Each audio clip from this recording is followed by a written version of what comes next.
अब next chapter अपना unit जो थर्ड है सॉल्यूशन ऑफ पॉलिनोमियल इक्वेशंस, है ना। पॉलिनोमियल इक्वेशन का सॉल्यूशन अपन फाइंड करेंगे।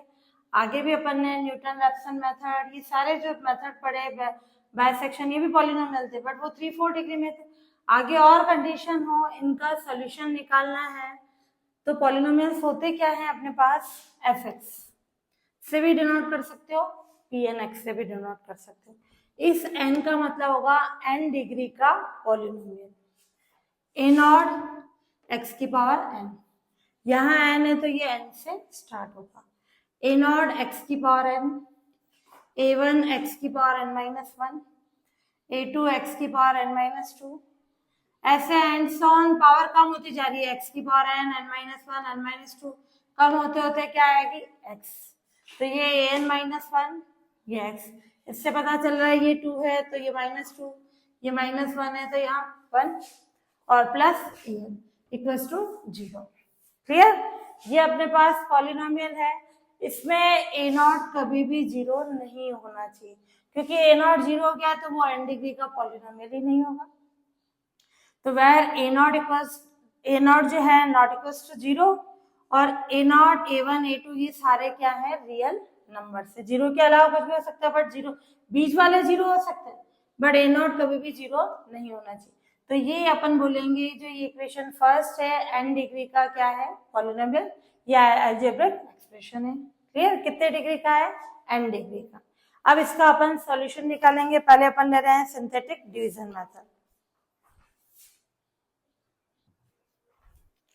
अब अपना सिंथेटिक डिवीजन मेथड है ना, विभाजन कलन विधि कि pnx कोई पॉलिनोमियल है n डिग्री का। क्लियर? कि ये pnx है a0 x की पावर n, a1 x की power n minus 1 and so on an minus 1 into x plus an equals to 0। n degree का पॉलिनोमियल है तो ये a0 क्या है अपना not equals to 0, where a0, a1, a2, an क्या है रियल नंबर। इसको सिंथेटिक डिवीजन मेथड से सॉल्व करने के लिए कोफिशिएंट कॉलम ले लेंगे। कोफिशिएंट कॉलम यानी इनमें कोफिशिएंट कौन कौन से आ रहे हैं, a0, a1, a2, a3, इससे पहले an माइनस 2 आएगा, फिर an माइनस 1 ये। और अपन ने ले लिया कि x इक्वल्स टू बीटा जो है रूट है इस इक्वेशन का। क्लियर? बीटा एक रूट है तो मैंने यहाँ लिख दिया बीटा की कंडीशन। ये a0 में कुछ भी ऐड नहीं होता है, तुम 0 लिखना चाहो तो भी राइट है, कुछ भी ऐड नहीं होता है तो अपन कुछ भी नहीं लिखते, a0 ही आ जाएगा, उसको अपन p0 मान के चल रहे हैं। क्लियर? ये a0 को अपन p0 की फॉर्म में ले।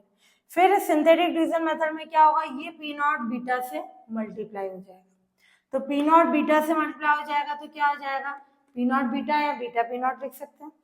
इन दोनों को ऐड कराएंगे। क्लियर? यानी a1 प्लस बीटा p0 उसको अपन ने मान लिया p1, इन दोनों का एडिशन है वो p1। यहाँ जो वैल्यू आएगी उसको बीटा से मल्टीप्लाई करेंगे, p1 को बीटा से मल्टीप्लाई किया, ये इन दोनों का एडिशन जो है उसको अपन ने p2 मान लिया। ऐसे ही अगला वापस p2 इसको मल्टीप्लाई होगा, p2 बीटा, इसको क्या मान लेंगे p3। कॉन्सेप्ट समझना, यहाँ 3 है तो यहाँ 2 आ रहा है, यहाँ 2 है तो इधर क्या आ रहा है, एक कम आ रहा है 1, तो जब यहाँ n माइनस 2 है तो एक कम आएगा तो क्या आ जाएगा बीटा pn माइनस 3। इन दोनों का सम क्या होगा pn माइनस 2, जो ये 3 है तो यहाँ 3 आ रहा है, 2 है तो 2 की फॉर्म में आ रहा है, तो यहाँ n माइनस 2 है तो ये pn माइनस 2, वापिस ये pn माइनस 2 बीटा से मल्टीप्लाई होगा तो बीटा pn माइनस 2, इन दोनों का सम करा दें तो कितना हो जाएगा pn माइनस 1 ऊपर वाला, फिर pn माइनस 1 को बीटा से मल्टीप्लाई करा दें, इन दोनों का सम करा दें, ये pn बीटा ऊपर, इसको अलग कर दो, एक एक कम करते जाएंगे ये। फिर वापस मैंने ये बीटा ही लिखा, ये वापस p0 आ जाएगा। अब p0 को अपन ने क्या मान लिया p1 डैश, डैश का मतलब डेरिवेटिव की फॉर्म में। क्लियर? तो p0 आ गया p1 डैश, फिर p1 डैश को बीटा से मल्टीप्लाई करा दिया, इन दोनों का सम क्या ले लिया p2 डैश, p2 डैश को बीटा से मल्टीप्लाई करा बीटा p2 डैश, इसका सम ये कितना आ जाएगा, 1 है तो एक बढ़ के आ रहा है 2, 2 है तो एक बढ़ के आएगा 3, ऐसे इसको इससे करोगे P3 डैश बीटा, एक बढ़ के आ जाएगा P4 डैश। ऐसे ही इसमें क्या आ जाएगा, ये 3 है तो 3 की फॉर्म में, ये n-2 है तो n-2 की फॉर्म, बीटा n-2 डैश। इन दोनों का सम क्या आ गया, Pn-1 डैश, एक बढ़ के आ गया। फिर इसको बीटा से मल्टीप्लाई कराया तो बीटा Pn-1 डैश आ गया। इन दोनों का सम करें Pn डैश, बीटा एक बढ़ के आ जाएगा। इसको अलग कर दो, एक एक कम करते जाएंगे। अब वापस ये P0 P1 डैश था, ये P1 डैश है, इसको अब अपन डबल डैश में ऐड करेंगे तो ये फैक्टोरियल 2 से डिवाइड हो जाएगा। इसकी एक कंडीशन है, कैसे आएगी वो आगे बता रही है। तो 1/2 P2 डबल डैश, फिर ये इससे मल्टीप्लाई हो गया तो beta upon 2 P2 double dash, सब में फैक्टोरियल 2 डिवाइड होगा तो 1/2, ये 2 से स्टार्ट हो रहा है तो अगला क्या होगा 3। ऐसे ही ये इससे मल्टीप्लाई होगा तो क्या आ जाएगा, ये P2 है, 3 है, ये 4। क्लियर। ऐसे ही अपन कंडीशन ले आगे से आगे, ये बीटा अपॉन फैक्टोरियल 2, ये कैसी कंडीशन आएगी, ये अपना हुआ डबल डैश में, ये भी डबल डैश की कंडीशन आएगी। इसके अकॉर्डिंगली अपन ये पूरा डबल की फॉर्म में आएगा ना। ये लिया P1 डैश को 1/2 P2 डबल डैश, इसको मल्टीप्लाई किया तो P3 आएगा, बट ये डबल डैश, ये पूरा वाला सिंगल डैश में था, ये डबल डैश में, 2 है तो 3 बट ऊपर डबल डैश ही चलेगा। इसको इससे मल्टीप्लाई किया, ये इन दोनों का एडिशन 1/2 आएगा P4 डबल डैश। ऐसे इसको इससे करोगे 1/2 P4 डबल डैश तो क्या आ जाएगा P5 डबल डैश, है ना, डबल डैश चलेगा। ऐसे ही ये 4 है तो 4 की फॉर्म में आ रहा है, ये n-1 है तो n-1 की फॉर्म में, बट डबल डैश और बीटा अपॉन फैक्टोरियल 2 तो ये आ जाएगा 1/2 Pn डबल डैश बीटा, ये कम हो गया। ऐसे ही इसको कम करते जाए तो क्या आ जाएगा 1/2 n-1, इन दोनों में क्या रिलेशन है देखो, ये इसके इक्वल है ना, यहाँ 2 है तो यहाँ क्या है, एक कम है, यहाँ डबल डैश है तो क्या है, यहाँ एक कम है, और मैं इसको यूं लिख सकती हूँ। तो जनरल क्या आ जाएगा, जब मैं यहाँ n ले रही हूँ 1/2 n, यहाँ n ब्रैकेट का मतलब डेरिवेटिव को शो करेगा, Pn है ना डेरिवेटिव, और ये बीटा, ये मैंने यहाँ इनमें बीटा नहीं लिखा, वो अंडरस्टूड है, बीटा के लिए ही है ना। तो ये जब कंडीशन है तो यहाँ एक कम हो गया n-1 फैक्टोरियल में, यहाँ एक डेरिवेटिव कम हो गया और यहाँ एक कम हो गया। देखो ये रिलेशन सेटिस्फाई हो रहा है, मैंने n1 रखा तो क्या आ जाएगी अपने पास कंडीशन, ये आ जाएगा P0 P1 डैश के इक्वल, n2 रखो ये P1 डैश 1/5, तो इन सब का ये जनरल रिलेशन आ गया। ये कहलाएगी अपने सिंथेटिक डिवीजन की टेबल, है ना। इसके से अपन क्वेश्चन सॉल्व करेंगे। फाइंड करना है question and remainder on division. तो यहाँ फाइंड करना है question and remainder on division of polynomial ये, और लीनियर फैक्टर क्या है इसका, किससे, x-2 से, और इसका वेरिफिकेशन भी करना है। सबसे पहले ये कितने डिग्री का पॉलिनोमियल है, 4 डिग्री का है। ये x4 - 5x3 6x² 4x - 18, ये इसका एक फैक्टर है x-2। तो अपन सिंथेटिक डिवीजन मेथड से लें तो यहाँ क्या आ जाएगा, कोफिशिएंट कॉलम,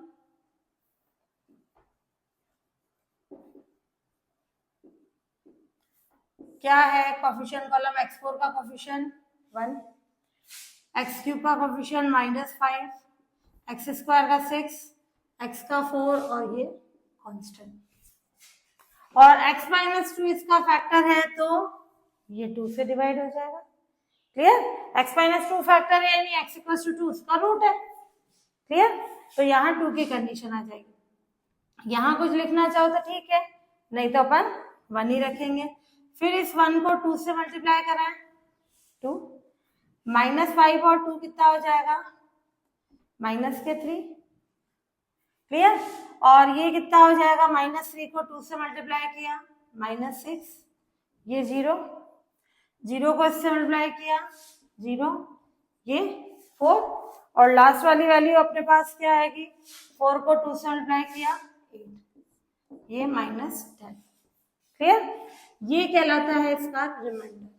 यानी इसको जब x-2 से डिवाइड कराएंगे, एक तो जो अपन छोटी क्लासेस में पढ़ते हैं, डिवाइड कराओगे तो ये रिमाइंडर क्या आ जाएगा, -10। क्लियर? और जो अपना क्वोशिएंट आएगा, जो ये QX है, वो क्या होगा, इसको B0 मान सकते हो, ये B1 B2 B3। क्या आ जाएगी कंडीशन, क्वोशिएंट की कंडीशन B0। क्लियर? एक कम डिग्री का क्वोशिएंट आएगा, ये 4 डिग्री का है, तो इसको अपन ने x-2 से डिवाइड किया तो 1 डिग्री क्या हो जाएगी अपने पास, कम हो जाएगी। क्लियर? और उससे क्या आ जाएगा अपने पास कंडीशन, ये B0 और ये x3 B1 x² B2x B3 तक जाएगा।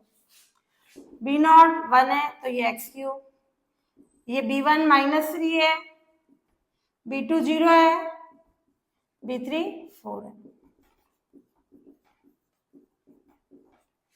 ये आ गया अपना क्वेश्चन।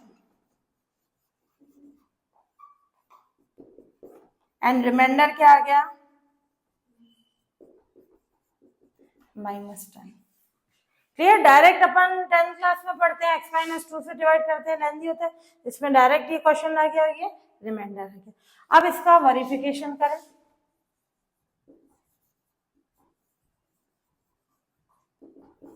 जो सत्यापन है, यानी जो अपना P4x क्या आएगा, जो छोटी क्लासेस में पढ़ते हैं अपन कि क्वेश्चन को किससे मल्टीप्लाई कराएं, फैक्टर से, और रिमाइंडर ऐड करा दे। जैसे मैंने ये लिया, कितनी बार आया, ये 2, तो इस 5 को अपन क्या लिखते हैं, 1 टाइम इंटू 3 से डिवाइड किया प्लस इसका रिमाइंडर। तो सेम वैसे ही P4x क्या आ जाएगा, अपना डिविडेंड जो है क्या होगा, QX, x-2 से डिवाइड किया प्लस r, QX कितना है अपना x3 -3x² plus 4 x-2, reminder है -10। इसको सॉल्व करें, ये x3 इस x से मल्टीप्लाई होगा x⁴, ये इससे मल्टीप्लाई होगा -2x3, ये इससे हुआ तो -3x3, ये इससे हुआ तो +6x² प्लस 4x -8 -10, ये हो गया x4 -2x3 वाली है 2 टर्म्स, तो 5x3 6x² 4x और -18, यही आ रहा है अपना P4x x4 -5x3 6x² 4x, ये इसका वेरिफिकेशन हो गया। क्लियर? तो hence first and second are same, तो ये वेरीफाइड हो गया।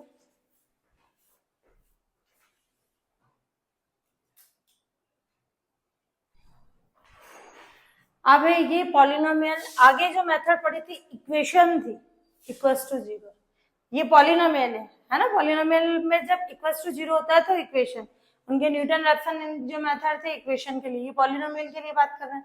तो ये है, अब अपने पास क्या है, इससे कंपेयर करें, a0 यानी इसका कोफिशिएंट 1 है, a1 -4 है, a2 8 है, a3 -8 है, a4 4 है, और ये दे रखा है कि x-3 इसका एक फैक्टर है। क्लियर? और अपने को इसके डेरिवेटिव्स निकालने हैं, ऑल डेरिवेटिव्स, तो सिंथेटिक डिवीजन मेथड से भी लिख रखा है कि उससे फाइंड करने, तो मैंने यहाँ 3 लिख दिया, और ये 1 में 0 ऐड कराएंगे 1 को 3 से मल्टीप्लाई कराएंगे 3, ये सारे कोफिशिएंट्स आ गए थे 1 -4 8 -8 4, तो -4 3 कितना आ गया, -1, इसको इससे मल्टीप्लाई किया -3, 8 और -3 5, 5 को 3 से किया 15, इन दोनों का एडिशन 7, 7 को 3 से किया 21, इन दोनों का एडिशन 25, ये P4 3 अपन ने जनरल टेबल बनाई थी।